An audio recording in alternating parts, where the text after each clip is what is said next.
2년이 노래 하나 부르라고 했더니 어디서 감히 성희롱을 들먹여? 미친년이 지금 분위기 다 망치네. 수십 명의 상급자와 동료들이 방관하는 퀴퀴한 노래방 안.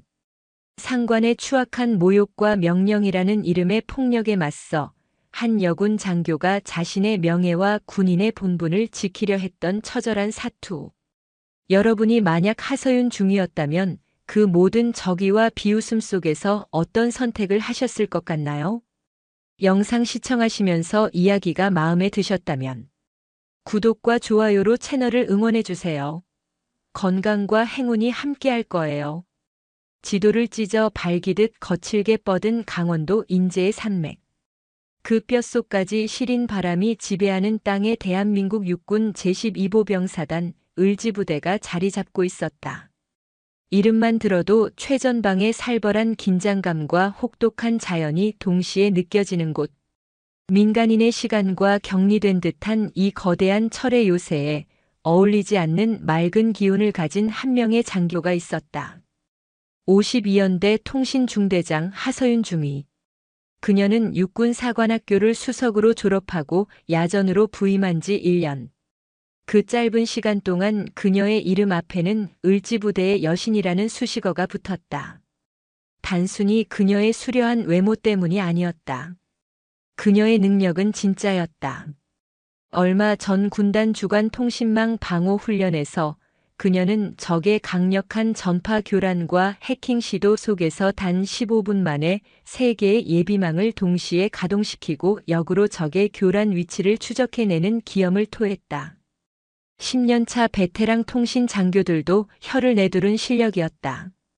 그녀는 언제나 맑은 눈으로 병사들의 고충을 먼저 살폈고 험한 훈련 속에서도 가장 먼저 웃음을 보이며 사기를 끌어올렸다.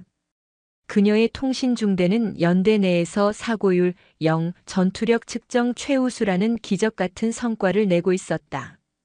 하지만 그 눈부신 빛은 가장 가까운 곳에서 가장 깊은 어둠을 자극하고 있었다. 52연대 작전과장 오진승 대위.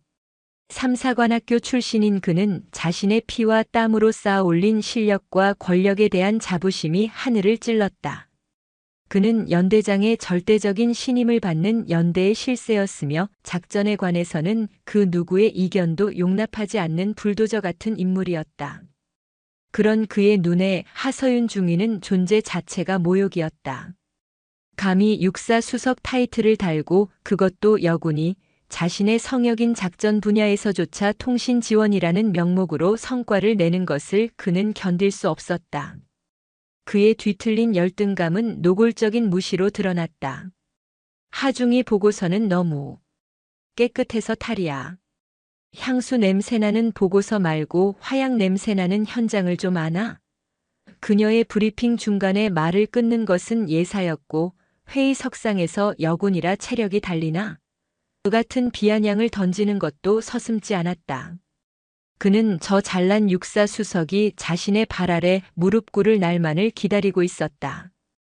그리고 그 기회는 연대 전체가 모인 회식 자리에서 가장 추악한 방식으로 찾아왔다.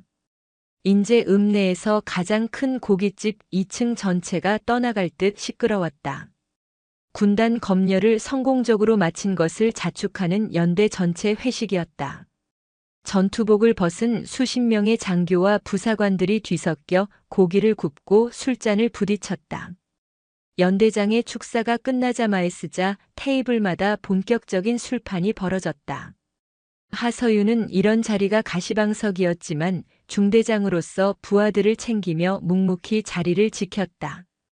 그녀는 술 대신 사이다가 담긴 잔으로 선배들의 잔을 받으며 조용히 미소 지었다.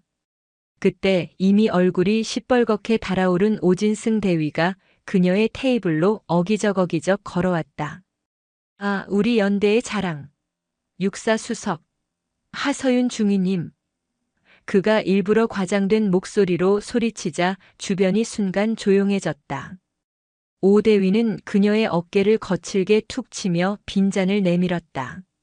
하중이는 훈련도 수석인데 술은 왜 이 모양이야? 중대장이 술을 못 마시면 중대원들이 뭘 보고 배우나? 하서윤은 옅은 미소를 지우지 않은 채 사이다병을 들었다. 죄송합니다, 대위님. 제가 술을 잘못해서. 아, 됐고.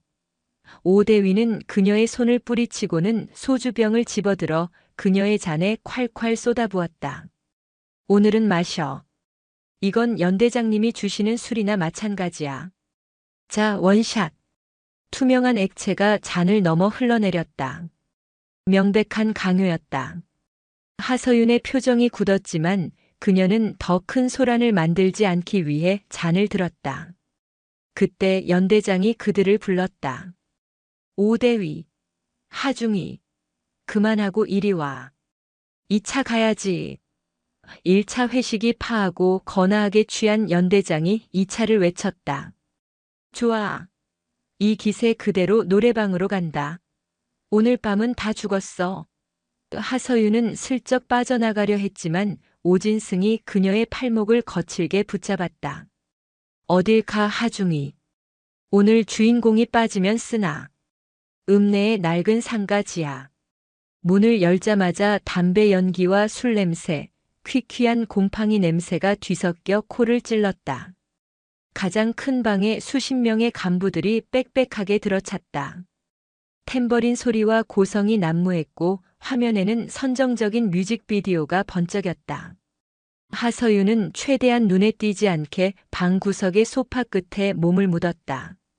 하지만 이미 만취한 오진승은 그녀를 놓아줄 생각이 없었다. 그가 비틀거리며 그녀에게 다가왔다. 그의 손에는 끈적한 맥주가 묻은 마이크가 들려 있었다. 자자, 우리 연대의 꽃. 육사수석. 하서윤 중위님이 분위기 좀 띄워야지. 그가 마이크를 그녀의 얼굴 앞으로 불쑥 내밀었다. 하중이. 노래 한 곡 해. 여군 장교가 이런 데서 싹싹하게 분위기 띄워줘야 부대 사기가 사는 거야. 안 그래 제군들. 몇몇이 억지 웃음을 지으며 맞습니다. 하고 추임새를 넣었다. 오진승은 노래방 책자를 그녀의 무릎 위로 던졌다. 뭐가 좋아? 짠짜라? 아니면 무조건? 그것도 아니면 아주 섹시한 걸로 하나 골라봐. 하하. 그의 시선이 노골적으로 그녀의 가슴팍을 훑었다. 방 안의 모든 시선이 순식간에 그녀에게 쏠렸다. 음악 소리는 멈췄고 방 안에는 어색하고 무거운 정적만이 감돌았다. 하서윤의 얼굴이 싸늘하게 굳었다. 이것은 단순한 장난이 아니었다. 명백한 조롱이자 성적 모욕이었다. 그녀는 자리에서 조용히 일어났다. 그리고 오진승의 벌겋게 충혈된 눈을 똑바로 바라보았다. 오진승 대위님.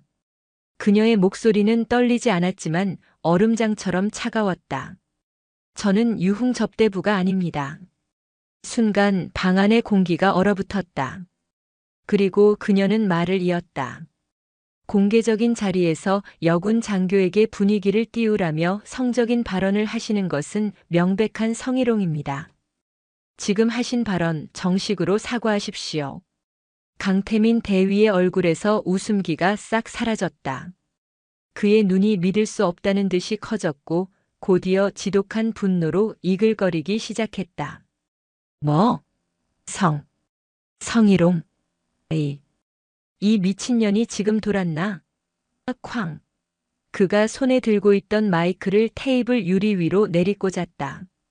유리가 거미줄처럼 갈라지며 파편이 튀었다. 하극상이야 이거?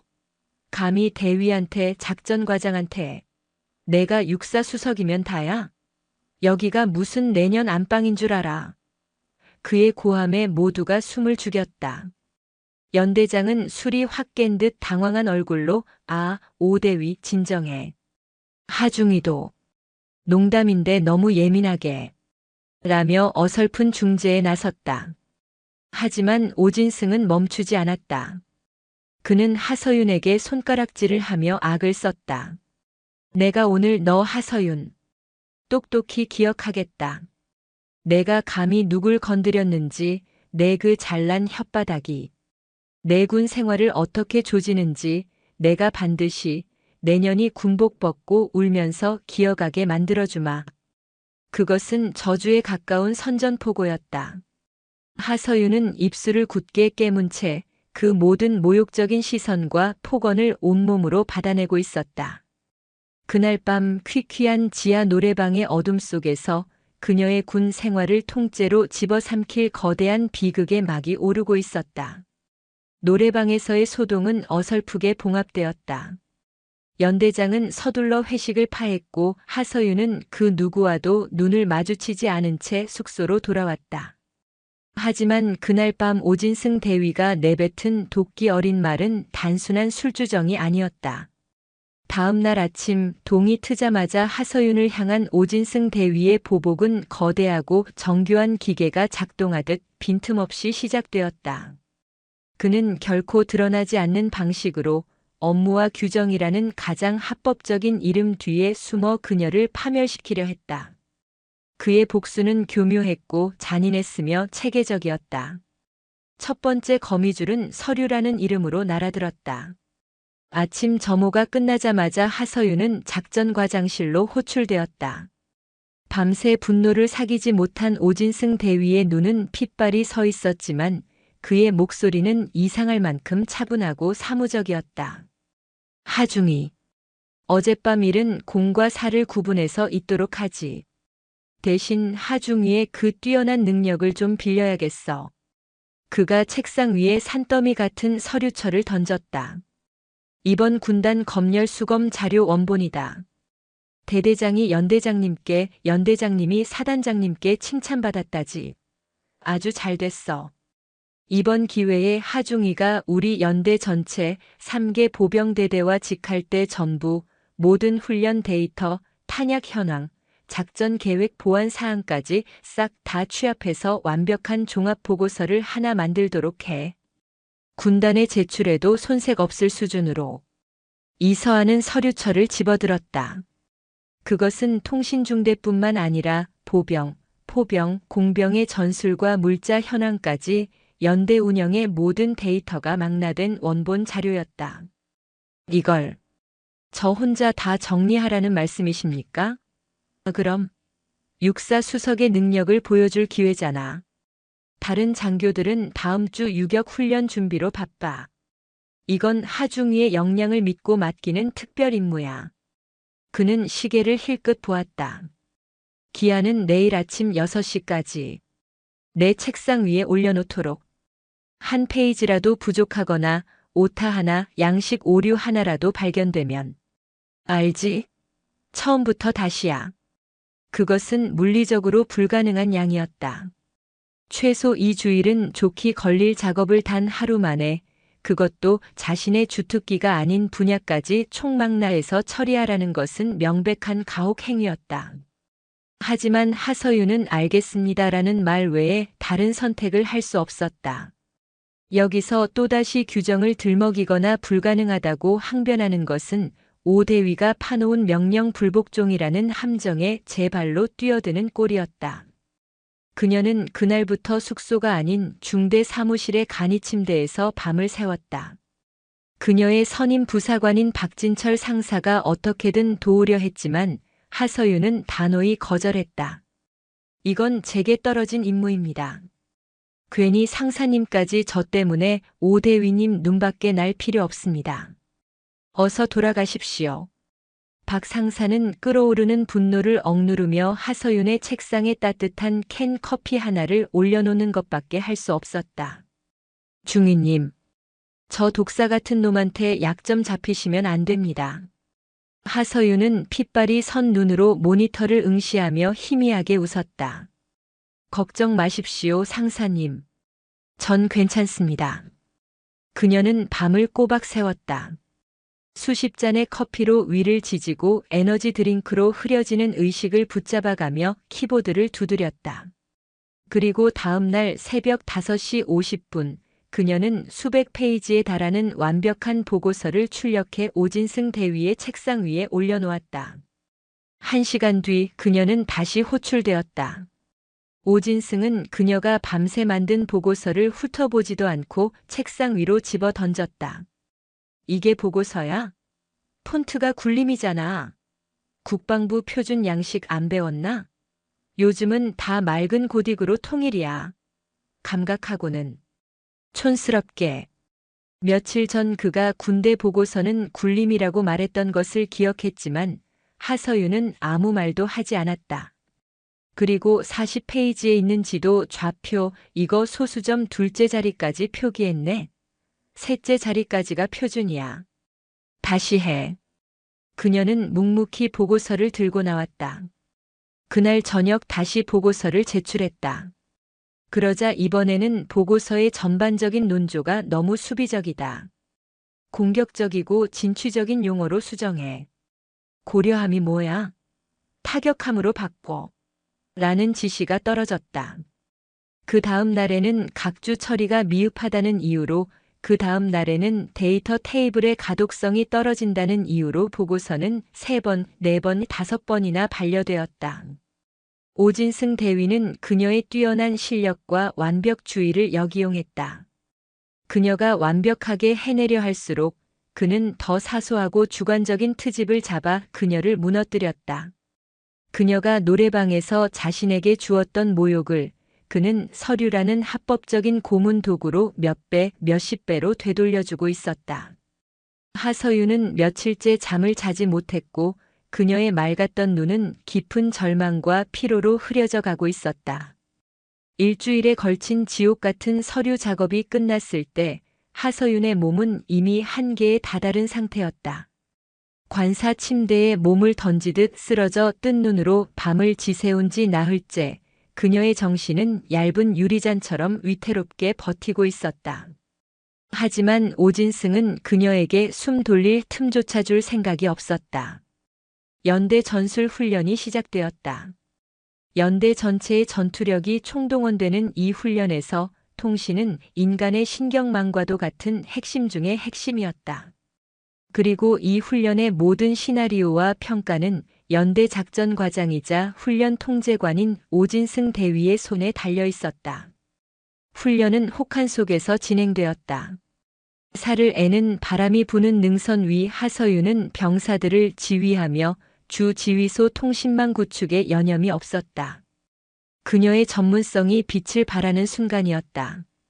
지형과 기상을 완벽하게 분석해 최적의 다중통신망을 설계했고 병사들은 얼어붙은 땅을 깨가며 일사불란하게 움직였다.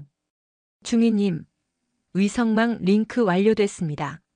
감도 최상입니다.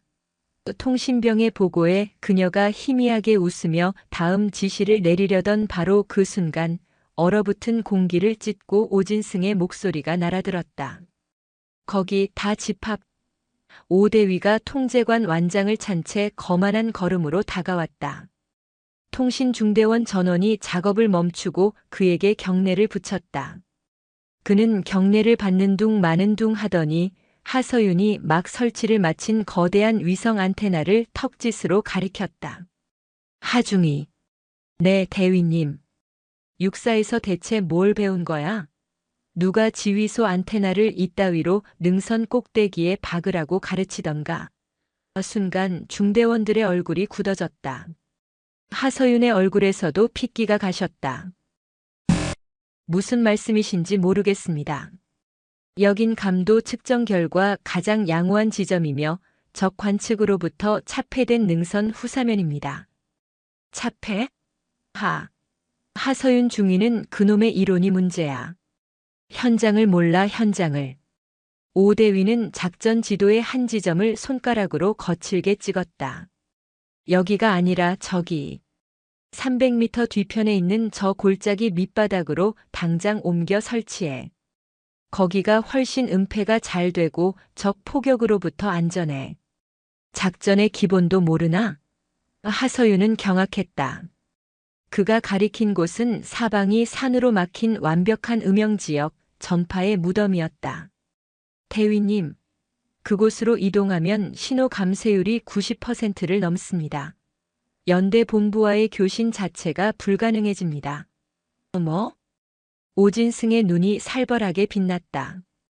그는 모든 병사들이 들으라는 듯이 소리쳤다. 지금 내 명령에 토를 다는 건가? 통제관 지시에 불복종하는 거야? 내까지 통신병과 중대장 나부랭이의 감도 타령이 연대 전체의 생존보다 중요해. 내가 작전과장이야. 내가 작전과장이야. 여기가 내년이 수석했다고 자랑하는 학교 교실인 줄 알아.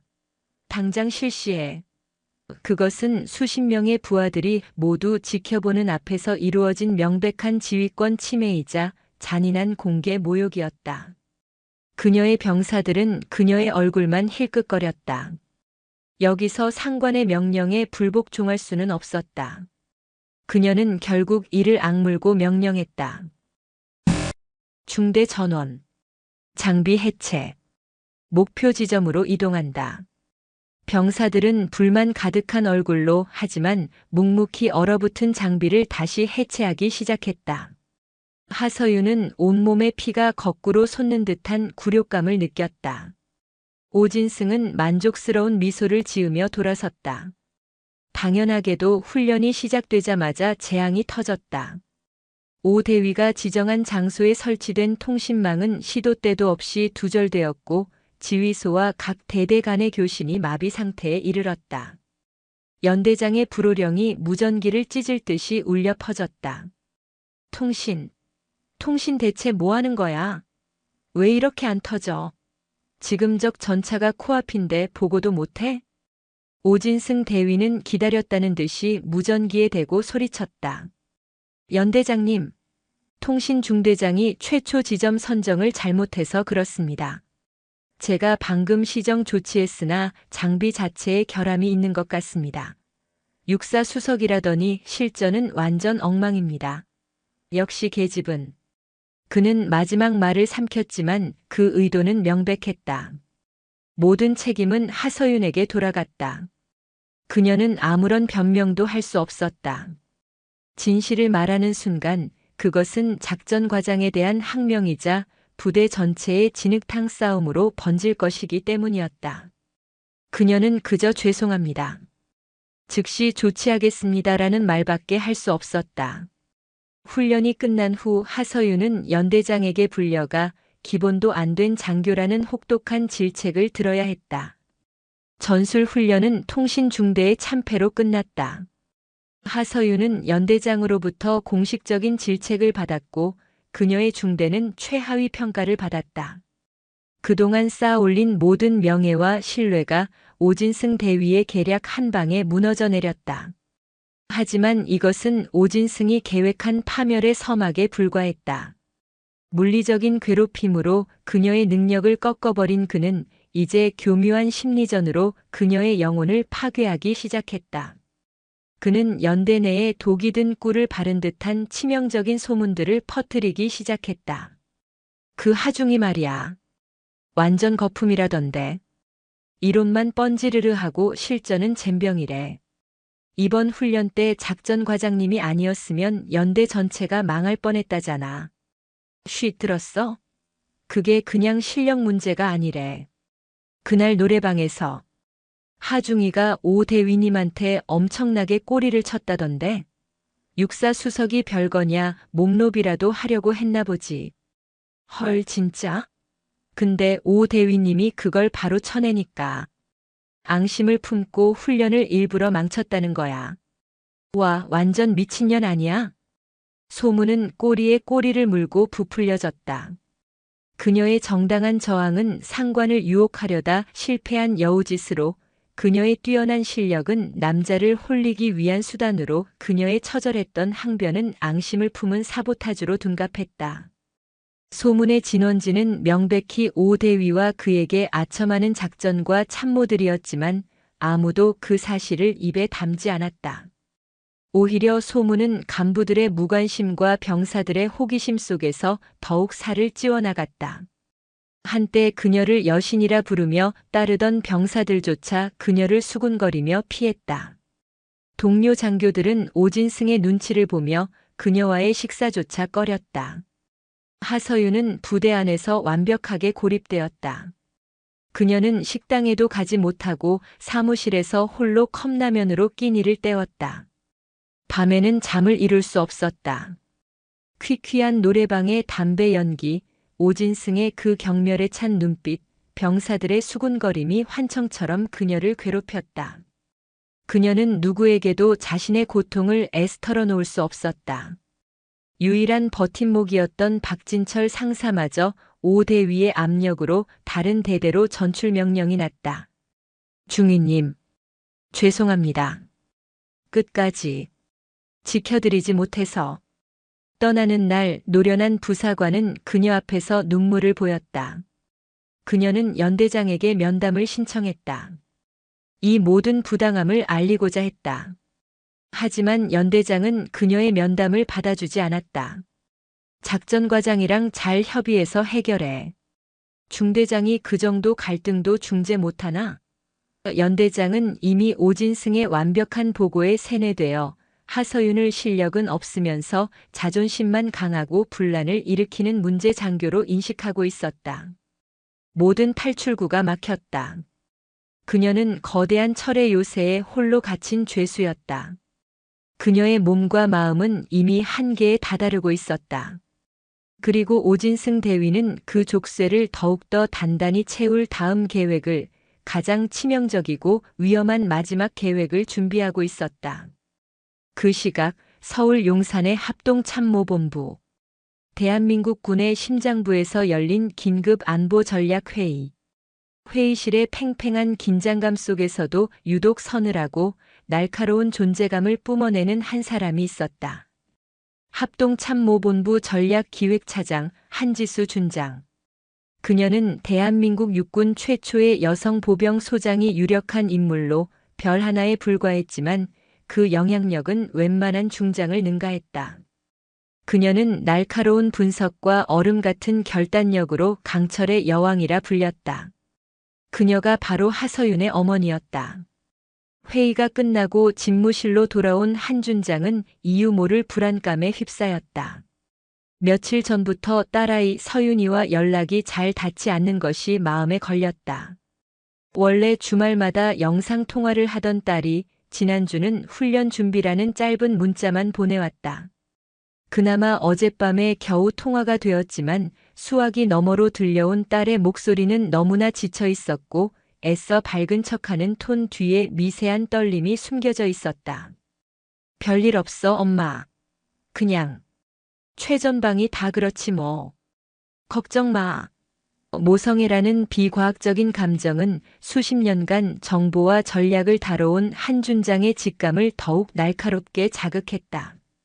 최전방이 다 그렇지라는 말은 군인인 그녀에게 무슨 일이 있다는 신호나 다름없었다. 그녀는 자리에서 일어나 창밖을 바라보았다. 딸이 육사를 수석으로 졸업하고 자랑스러운 장교가 되었을 때 그녀는 그 누구보다 기뻐했다. 하지만 동시에 자신이 걸어왔던 이 거친 군 조직에서 특히 여군이라는 꼬리표를 달고 살아남아야 할 딸의 고통을 누구보다 잘 알고 있었다. 그녀는 수화기를 들었다.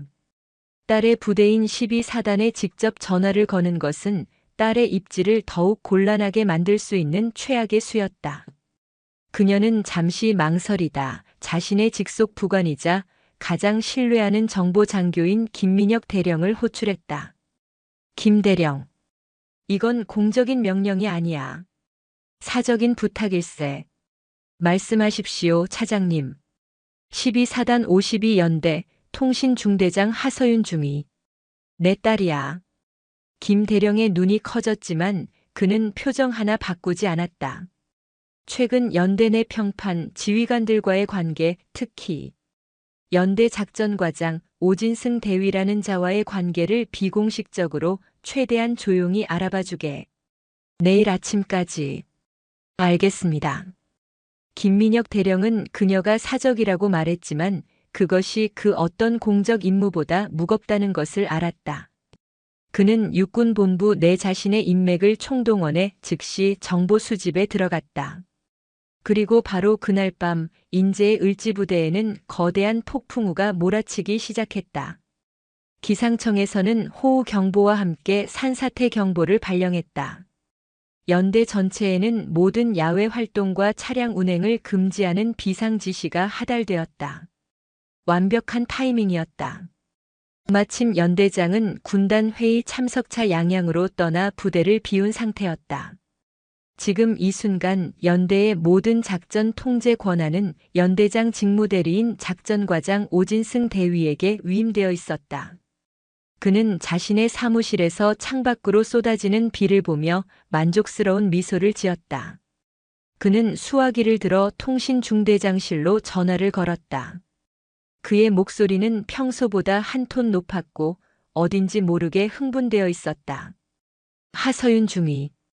지금 당장 방수 장비 챙겨서 내 사무실로 올라와. 아주 중요하고 시급한 임무를 줘야겠어. 그것은 그녀를 파멸시키기 위한 완벽하게 설계된 마지막 함정이었다. 작전과장실. 퀴퀴한 담배 냄새와 빗소리가 섞여 불쾌한 긴장감을 만들었다. 하서윤은 비에 젖어 몸에 축축하게 달라붙은 전투복의 한기를 애써 참으며 부동자세로 서 있었다. 며칠간 이어진 괴롭힘과 수면 부족으로 그녀의 뺨은 헬쑥했고 맑았던 눈동자는 초점을 잃은 듯 흐릿했다. 오진승 대위는 그녀의 꼴을 보며 만족스러운 미소를 감추지 않았다. 하중이, 지금부터 내 말 잘 들어. 아주 중요하고 시급한 임무다. 그는 벽에 걸린 거대한 작전지도 한쪽을 가리켰다.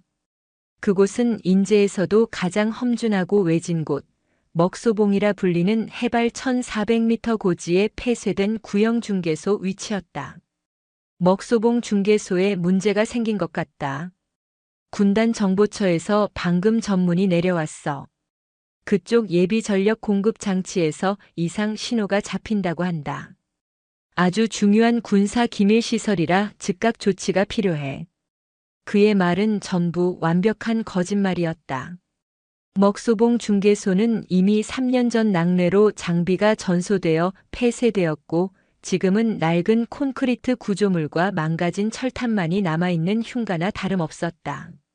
하중이, 자네가 지금 즉시 올라가서 상태를 점검하고 문제가 있다면 응급 조치하도록. 자네는 우리 연대 최고의 통신 장교니까 이 임무는 자네만 할 수 있어. 그것은 사지로 들어가라는 명령과 다름없었다. 먹소봉으로 가는 비포장 군사도로는 평소에도 워낙 험해 죽음의 도로라 불리는 곳이었다.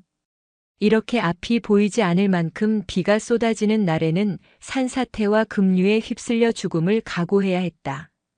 더군다나 산 정상에는 낙뢰의 위험까지 도사리고 있었다. 하서윤은 차마 믿을 수 없다는 표정으로 되물었다. 지금 말씀이십니까?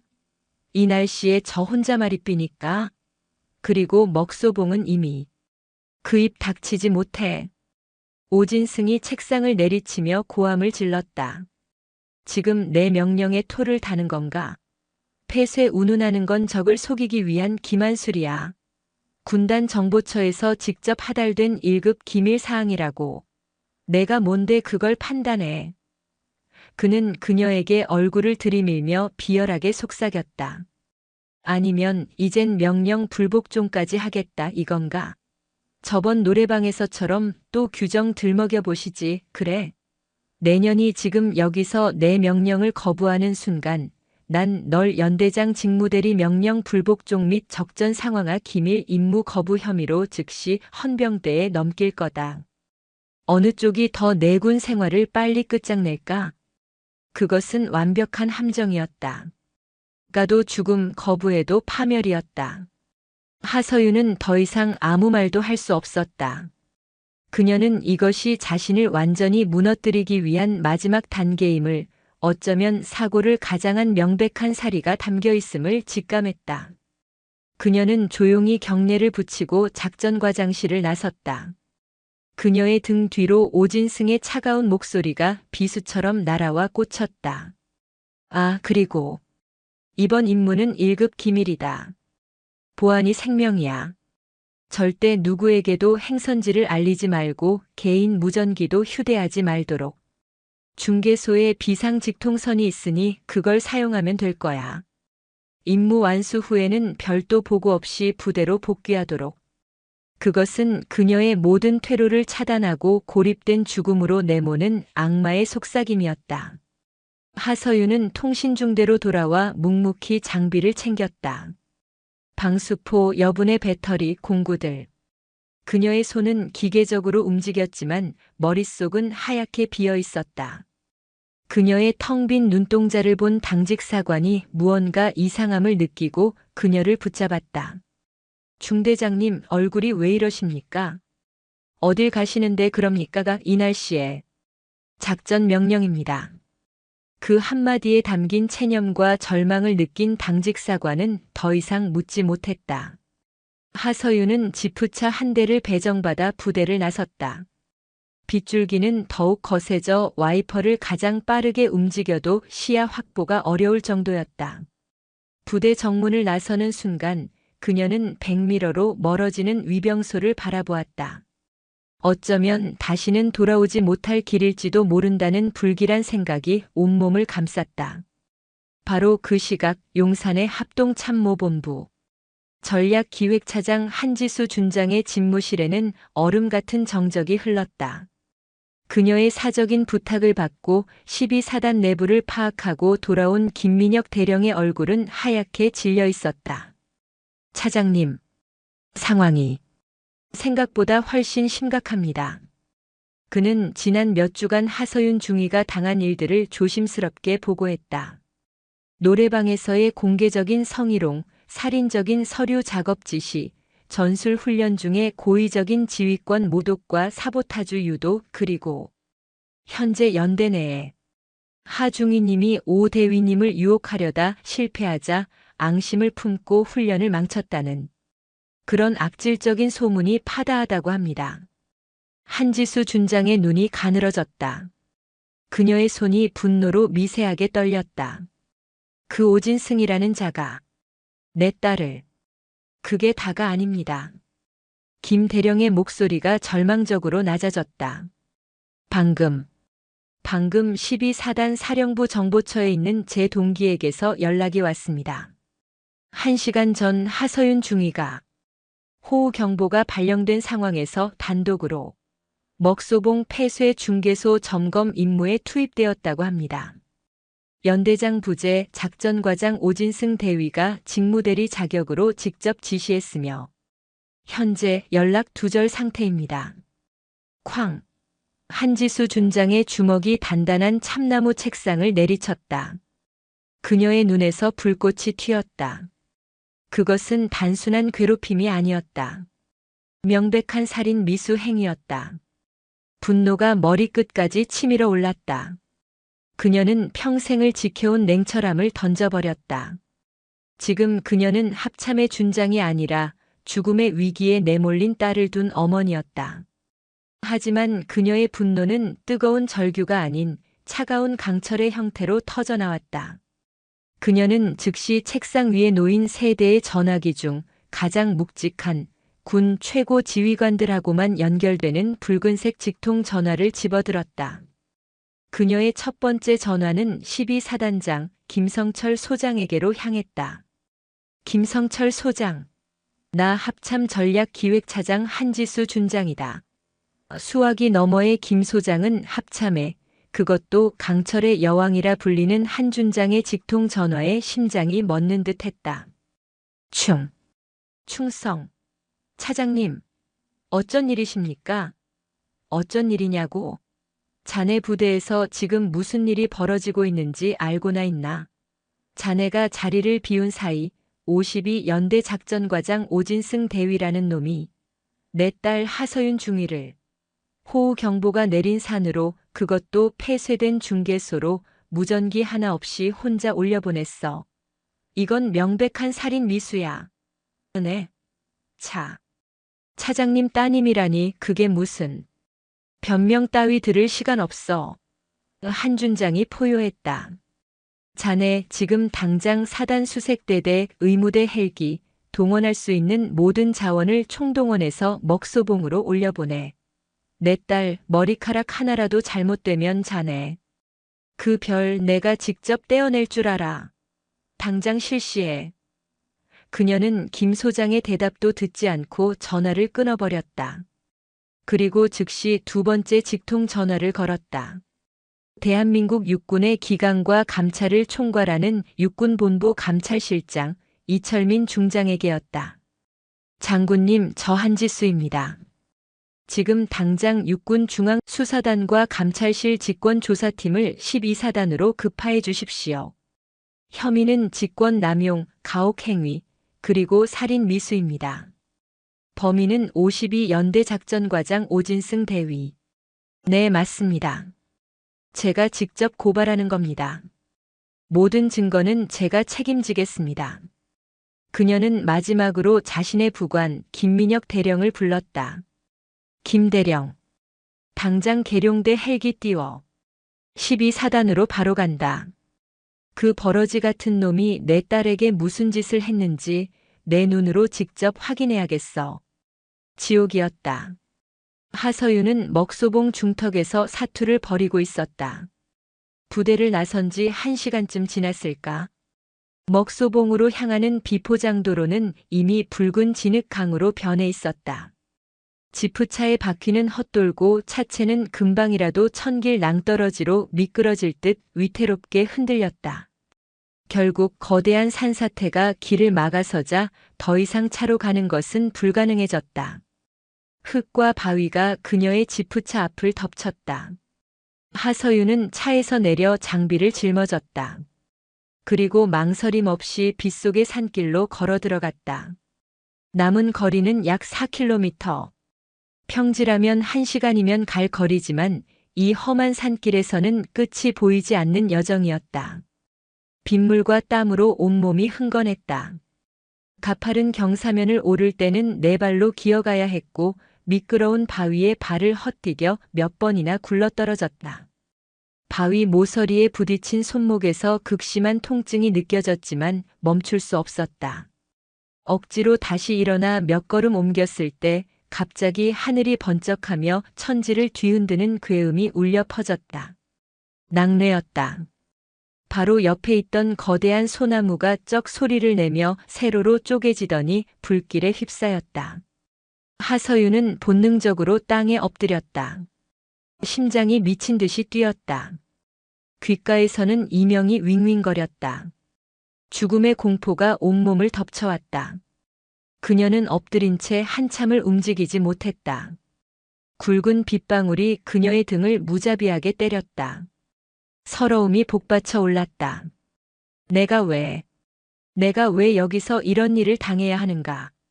내가 무엇을 그렇게 잘못했는가? 그녀는 진흙탕에 얼굴을 묻고 소리 없이 울었다.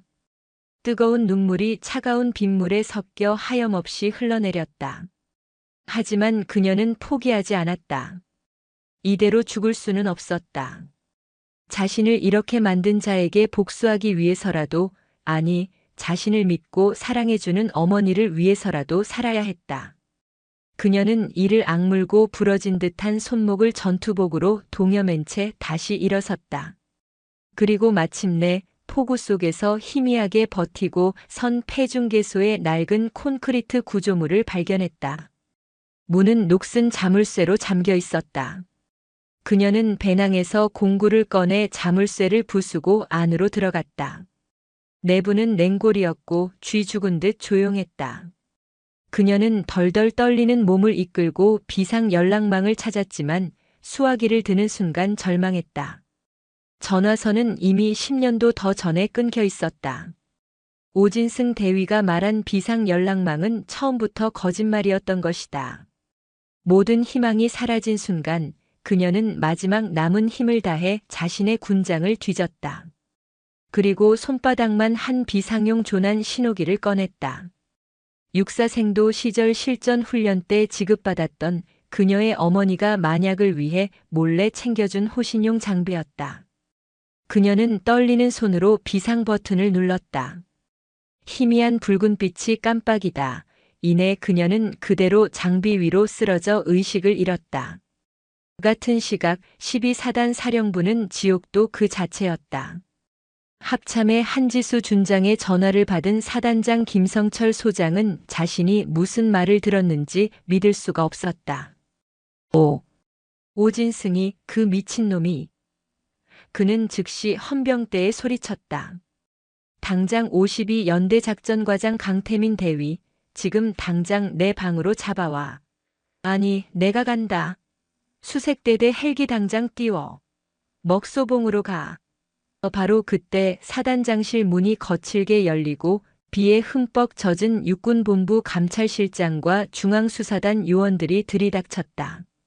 그리고 몇 분 뒤 지축을 울리는 굉음과 함께 합참의 지휘 헬기가 포구를 뚫고 연병장 중앙에 착륙했다. 헬기에서 내린 사람은 얼음 같은 분노에 휩싸인 한지수 준장이었다. 그녀는 사단장의 경례도 무시한 채 헌병대장에게 소리쳤다. 오진승 대위, 지금 어딨나? 오진승 대위는 자신의 사무실에서 만족감에 젖어 창밖의 비를 감상하고 있었다. 하서윤이 지금쯤 산속에서 어떤 절망을 느끼고 있을지 상상하며 비열한 미소를 짓고 있었다.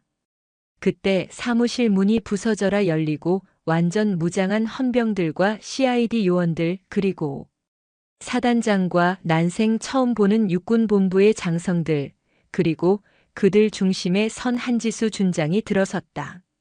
오진승은 합참회의 때 멀리서나 보았던 강철의 여왕이 왜 자신의 사무실에 있는지 이해할 수 없었다. 차장님, 여긴 어쩐 일로? 내 놈이 오진승인가? 한지수 준장이 그의 S 앞에 섰다.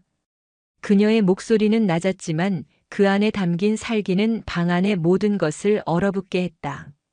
노래방에서 내 딸에게 분위기를 띄우라고 했다지. 네. 따님이라니 무슨. 내 놈이 방금 사지로 내몬 하서윤 중이. 내 딸이다. 오진승 대위의 머릿속이 하얗게 비는 것 같았다. CID 요원이 그에게 다가가 수갑을 꺼내 들었다. 오진승 대위. 당신을 직권 남용, 가혹행위, 그리고 살인 미수 혐의로 긴급 체포합니다. 당신은 묵비권을 행사할 수 있으며. 뭐? 살인 미수? 억울합니다. 이건 함정입니다. 저 여자가 장군 딸이라서. 그가 발악하며 끌려나갈 때 한지수 준장이 그의 귓가에 얼음처럼 차가운 목소리로 속삭였다. 그래, 내 딸이다. 하지만 넌 내 딸을 건드려서 잡혀가는 게 아니야. 넌 군인의 명예를 더럽힌 버러지 새끼라서 심판받는 거다. 내 남은 평생을 저 어둡고 차가운 감옥에서 내가 한 말을 곱씹게 해주지. 국군 수도병원 1인실. 하서윤은 사흘 만에 의식을 차렸다. 극심한 탈수와 저체온증, 그리고 추락 시에 입은 손목 골절. 그녀가 마지막에 누른 비상신호기 덕분에 수색대 헬기가 그녀를 발견할 수 있었다. 눈을 뜨자 가장 먼저 보인 것은 새하얀 병실 천장이 아니었다. 그녀의 손을 꼭 잡고 밤새 곁을 지킨 어머니, 한지수 준장의 초췌한 얼굴이었다. 엄마. 그녀의 갈라진 목소리에 어머니가 화들짝 놀라며 고개를 들었다. 서윤아. 일어났구나. 내 딸. 의사 선생님. 여기. 어머니의 얼굴을 보자마자 억눌렀던 모든 감정이 한꺼번에 터져 나왔다. 그녀는 어린아이처럼 소리내어 울기 시작했다.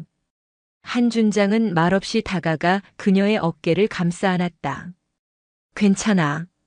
다 끝났어. 이제 다 괜찮아. 엄마가 미안해. 엄마가 너무 늦게 알아서.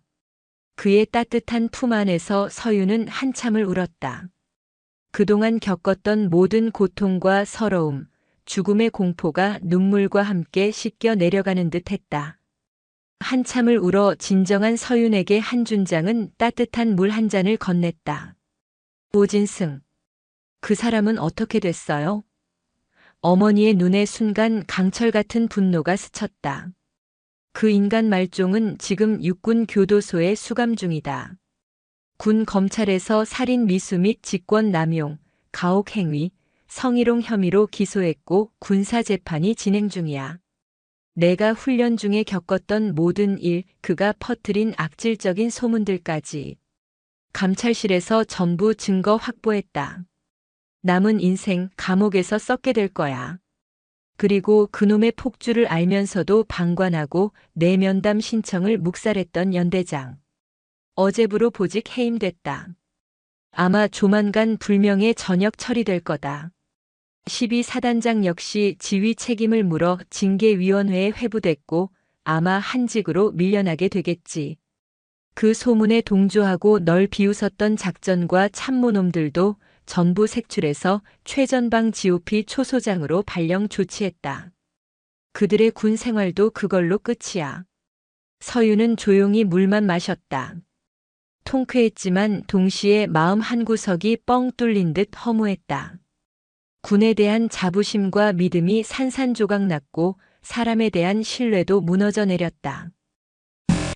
내가 틀렸던 걸까요, 엄마? 그냥 그때 노래방에서 노래 한 곡 불렀으면 이런 일은 없었을까요? 그녀의 자조적인 물음에 한준장은 단호하게 고개를 저었다. 아니다. 너는 틀리지 않았어. 너는 군인으로서 한 명의 장교로서 당연한 원칙과 소신을 지킨 거야. 잘못된 것은 내가 아니라 낡은 권위로 너를 짓밟으려 했던 그놈과 그를 방조한 이 군대의 썩은 시스템이다.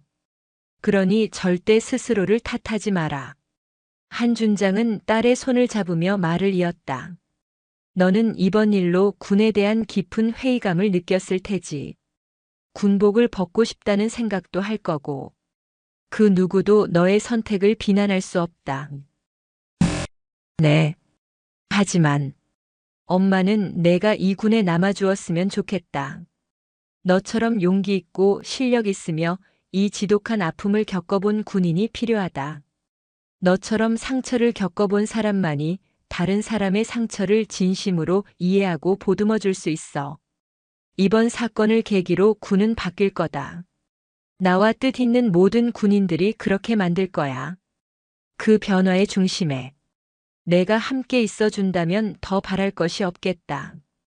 그녀가 병실을 나간 후 서유는 홀로 남아 그 말을 곱씹었다. 변화의 중심에 함께 있어 달라는 말. 그녀는 깁스를 한 자신의 손목을 가만히 내려다보았다.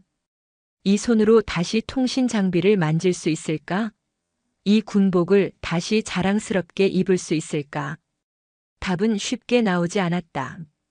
하지만 분명한 것은 그녀를 짓누르던 끔찍한 어둠은 거쳤고 이제 그녀 앞에는 선택의 길이 놓여 있다는 사실이었다. 인재의 강철은 비바람에 꺾이는 대신 더 단단하게 재련될 기회를 얻은 것이었다.